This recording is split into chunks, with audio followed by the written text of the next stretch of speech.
Students, and welcome to Ambuja Public School Rabriavas, and I am your maths teacher Vinita Patel ma'am. So dear students, today I am going to teach you the very new concept, that is pre-number concept. Now let's see.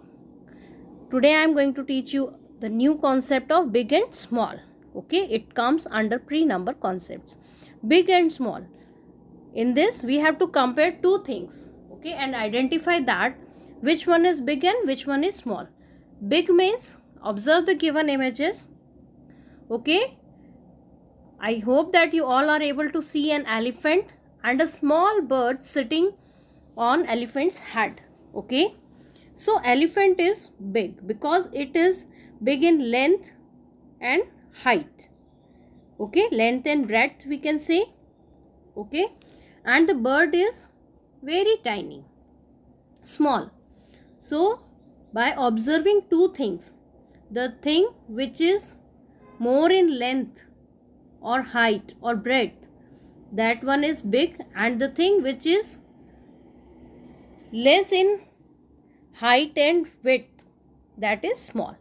I hope you all understand with the help of this example. Elephant is big and a bird is small. Now here again one peacock and a Bugsy bee.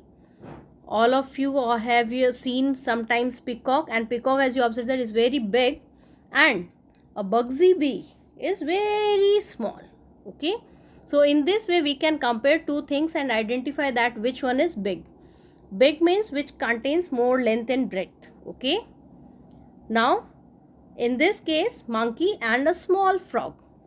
I hope this is very simple example I have taken and it helps you a lot. Okay, big, monkey is big, and a frog is small. Frog is small because monkey is having length and breadth more than a frog. So in this case we can say that big and small. Now again two water pots are here.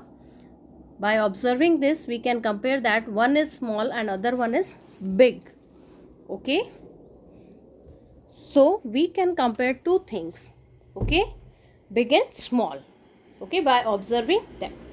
Now let's see bus. Bus is big. Bus is big. How can we say that bus is big? Because bus contains more people. In bus more people can sit together, but in a car, because car is small, only 4 to 5 people can sit in one car, but in bus 20 or 30 people can sit in a bus. So it means its capacity is more. So we can say that the bus is big and the car is small. Now two trees are here. By observing their height we can say that one is big and the other one is small.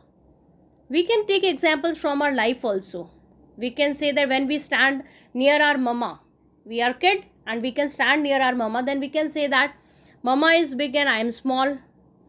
Okay, we can compare two pencils also, that one is small and the other one is big. Okay, we can compare anything from our house. Okay, whenever we are playing we can make if we are playing with the blocks, we can say that we make two towers, one is big and the other one is small. In this case we can say that how the things are big and small.